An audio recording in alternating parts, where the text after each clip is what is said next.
宇宙的曲率问题是一个超级惊人的巧合。这个巧合让很多人感叹：难道我们这个宇宙呢是上帝，或者说是造物者创造出来的、设定好来的吗？不然怎么会有这么巧的巧合的事情？嗨，大家好，我是吴昕真人，欢迎您来到我的频道。下面呢，我就来说说这个巧合。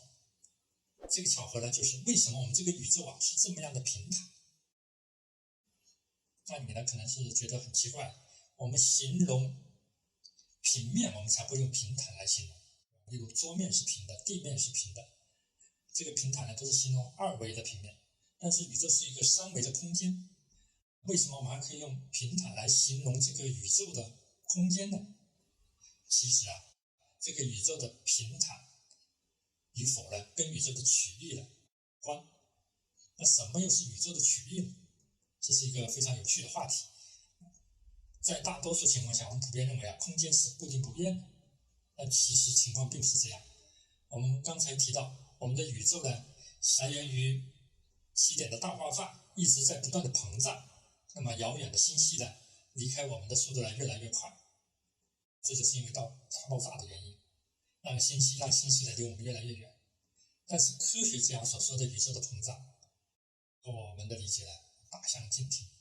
真正的宇宙膨胀是指这些遥远的星系其实它们一直没有动，而是两个星系之间的空间膨胀了，是空间膨胀才让我们觉得呢这些星系呢离我们越来越远。所以说呢，空间呢并不是固定不变的，空间是可以变大，可以膨胀，而空间的膨胀就会带来空间的扭曲，空间的弯曲。我们想象一下，宇宙的外表面是一个平坦的表面，还是一个弯曲的曲面呢？因为宇宙太大了，我们很难看到这个宇宙的整体。还是换一个时空，假如我们站在地球上，我们看到地平线，我们很难判断地面是一个平面还是一个曲面。例如在古代的时候，大家呢一直认为呢地面是一个平面，才有了天圆地方的说法。那么我们如何才能知道我们踩在脚下的这个地面是平面还是曲面呢？这个就和曲率有关了。在19世中期，伯恩哈德尼曼就成功的找到了一个方法，就算我们看不清我们无法看到整个地面，但是我们能够通过分辨周围的空间是否发生了弯曲。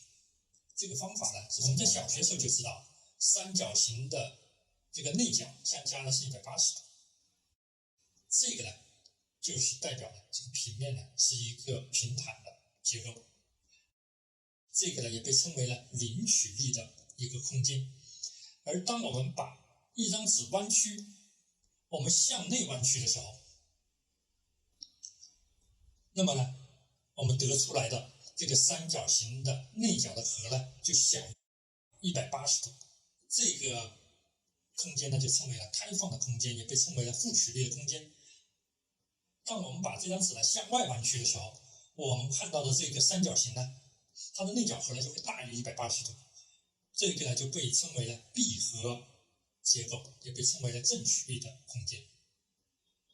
那么我们如何才能知道我们的这个地面是平的还是我们在地球上取3个足够远的点，画一个呢非常大的三角形，测量这个三角形的内角和它大于180度了那就说明呢我们这个地球呢是一个曲面，而且是一个封闭曲面我们就可以知道地球原来是个球而不是个平面。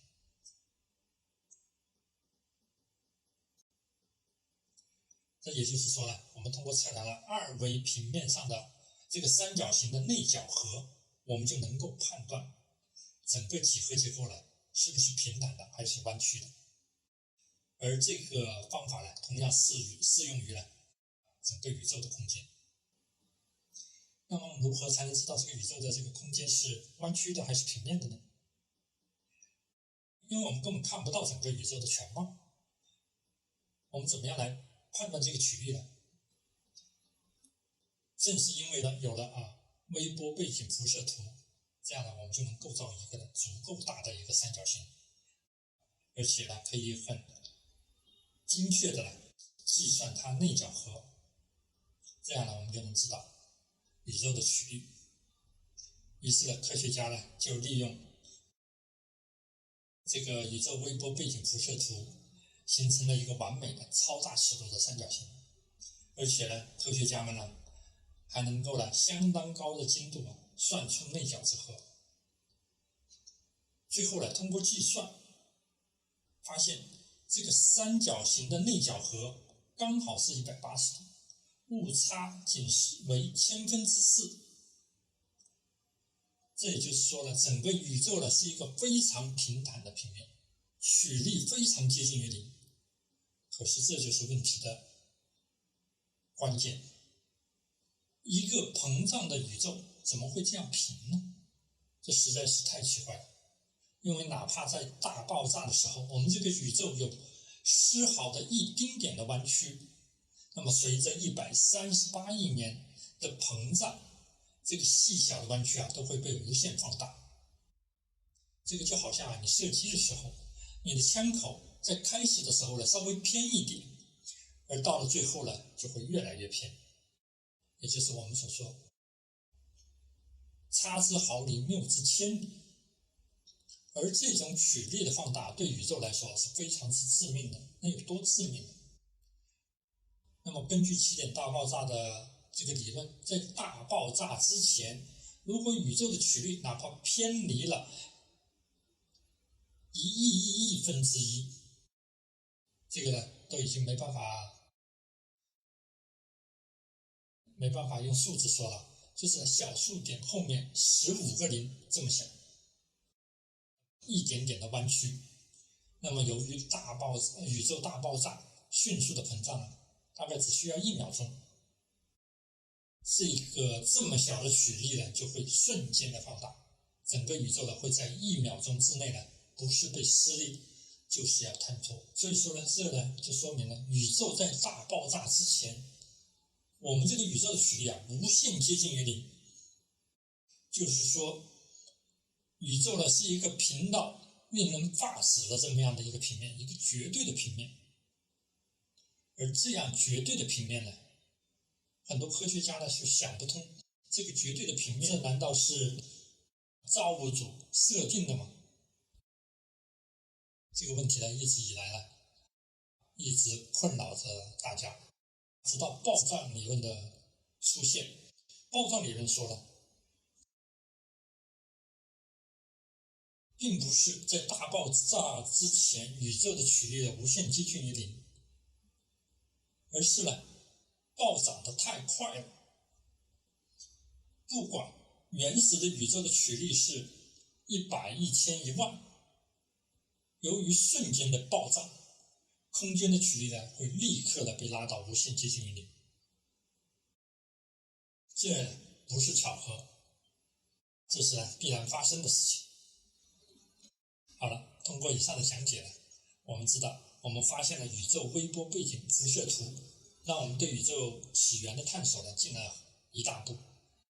那我们可以看到了宇宙诞生之初的第一缕光，通过这个第一缕光形成的照片让我们可以认识到宇宙是如何诞生的。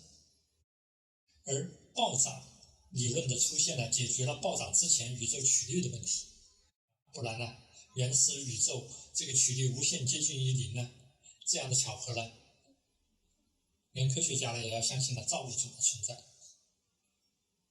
虽然关于宇宙的起源解决了这么多问题，但是还有一个谜题一直没有解开，那么就是在大爆炸之前，宇宙诞生之前是怎样的一个状态？